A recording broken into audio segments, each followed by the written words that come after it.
Assalamualaikum warahmatullahi wabarakatuh. Perkenalkan, nama saya Iklimah Fatia Primara Sherman. Saya berasal dari jurusan Gizi Poltekkes Kemenkes Semarang. Tepatnya di Diploma 3 Gizi Reguler A. Di video kali ini saya akan menjelaskan tentang uji kualitas air tes duga dan uji kualitas air tes penegasan. Kali ini saya mengambil jurnal yang berjudul Uji Kualitas Air Minum isi ulang di sekitar kampus UIN Raden Fatah Palembang, dan jurnal ini ditulis oleh Ririn Novita Sunarti. Yang pertama, saya akan menjelaskan tentang pengertian air. Air merupakan materi esensial bagi kehidupan makhluk hidup karena makhluk hidup memerlukan air untuk mempertahankan kelangsungan hidupnya. Secara umum, fungsi air dalam tubuh setiap organisme adalah untuk melarutkan senyawa organik, menstabilkan suhu tubuh, dan melangsungkan berbagai reaksi kimia tingkat seluler. Dan menurut Sunarti, dalam metode MPN, untuk air minum ada dua tahap pemeriksaan, yaitu tes pendahuluan dan tes penegasan. Sedangkan menurut Hamdiati, untuk melihat kualitas air dengan indikator coliform, maka perlu dilakukan uji kualitatif dan uji kuantitatif. Bakteri coliform melalui 3 tahapan, yaitu uji penduga, uji penetap, dan uji pelengkap. Penelitian ini dilakukan pada tanggal 18-25 Juni 2016 di Laboratorium MIPA Fakultas Ilmu Tarbiyah dan Keguruan Universitas Islam Negeri Raden Fatah Palembang. Adapun alat dan bahan yang kita perlukan, yaitu alat yang digunakan dalam penelitian ini adalah tabung reaksi, tabung Durham, pipet ukur, bunsen, cawan Petri, gelas ukur, jarum Ose, rak tabung reaksi, kertas label, Erlenmeyer, dan inkubator. Lalu bahan-bahan yang kita perlukan yaitu 4 sampel air, media laktose board atau LB, media Brilliant Green Lactose Billboard, media eosin methylene blue, dan alkohol 96% serta kapas. Lalu prosedur kerja yang harus kita lakukan adalah mensterilisasi alat dan bahan, lalu kita harus membuat media laktose board, setelah itu media Brilliant Green Lactose Billboard, lalu media eosin methylene blue, dan pengambilan sampel. Setelah itu kita melakukan uji pendugaan.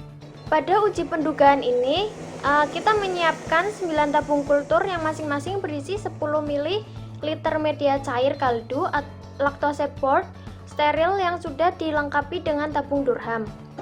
Diatur letaknya pada rak tabung dan masing-masing diberi kode dari A1, A2, A3, B1, B2, B3, C1, C2, C3. Lalu dituangkan air sampel menggunakan pipet steril masing-masing sebanyak 10 ml ke dalam tabung kultur yang berkode A1, A2, dan A3. Kemudian dituangkan air sampel menggunakan pipet steril masing-masing sebanyak 1 ml ke dalam tabung kultur yang berkode B1, B2, dan B3. Selanjutnya dituangkan air sampel menggunakan pipet steril masing-masing sebanyak 0,1 mm ke dalam tabung kultur yang berkode C1, C2, dan C3.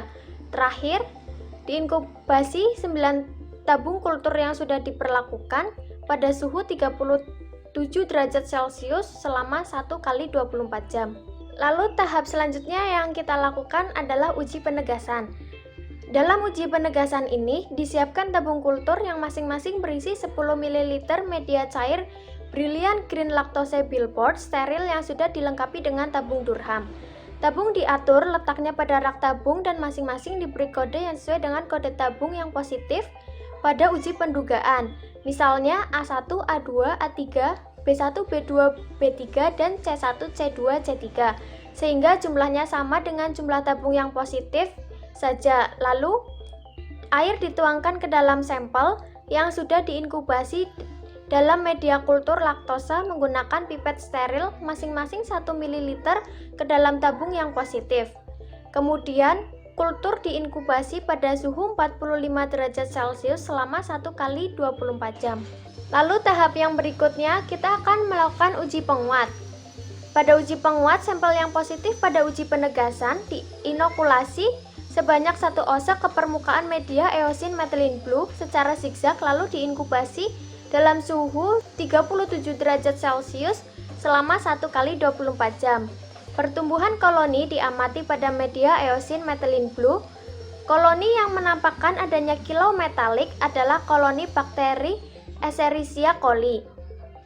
Setelah semua pengujian selesai, ditentukan nilai MPN coliformnya berdasarkan tabel MPN. Pada lampiran, nilai MPN ditentukan berdasarkan jumlah tabung yang positif dari perlakuan dan dihitung sama dengan MPN tabel kali 1 per pengenceran tengah.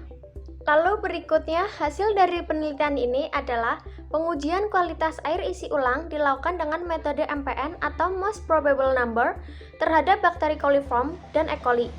Sampel diambil dari 4 sumber depot air minum isi ulang di kawasan UIN Raden Fatah Palembang. Pengujian dilakukan dengan 3 tahapan, yaitu uji pendugaan, uji penegasan, dan uji penguat.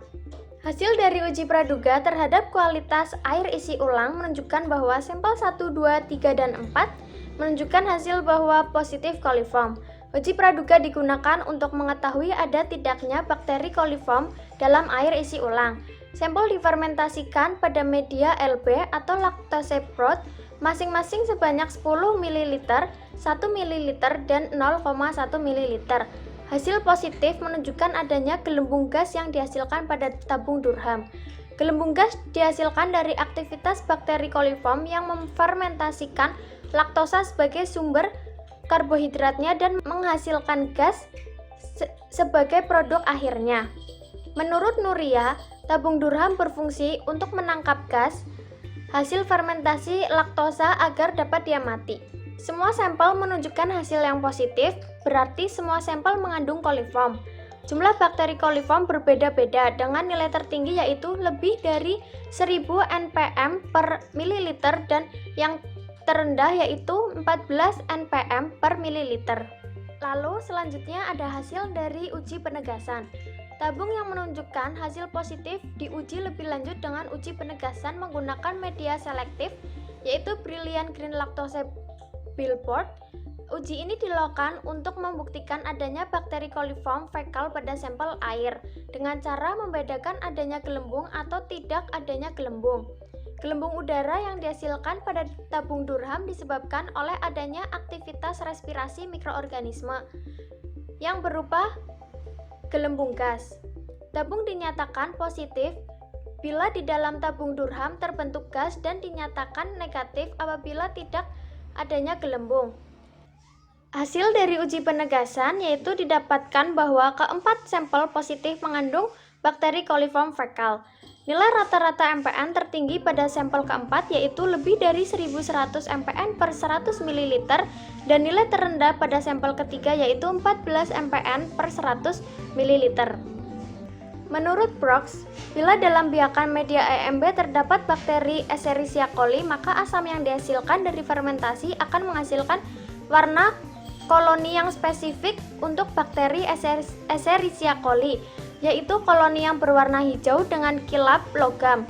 Hasil pengamatan diketahui bahwa karakteristik koloni pada sampel 1 dan 2 berwarna hijau metalik diduga mengandung Escherichia coli. Koloni pada sampel ketiga dan keempat berwarna hijau metalik dan putih menunjukkan bahwa terdapat koloni Escherichia coli dan coliform lain. Hasil pengujian dari 4 sampel air minum isi ulang menunjukkan bahwa keempat sampel mengandung bakteri pencemar. Menurut BPOM tahun 2008, batas ambang mikroba coliform dalam air minum kemasan adalah 0 koloni per 100 ml.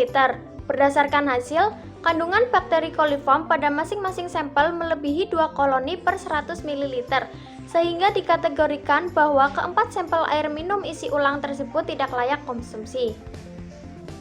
Kesimpulan pada penelitian ini yaitu hasil pengujian kualitas air isi ulang dengan metode MPN memperlihatkan bahwa keempat sampel tidak layak dikonsumsi karena terdapat bakteri Escherichia coli dan coliform non-fekal. Itu saja yang bisa saya sampaikan dalam video kali ini. Mohon maaf jika terdapat kesalahan.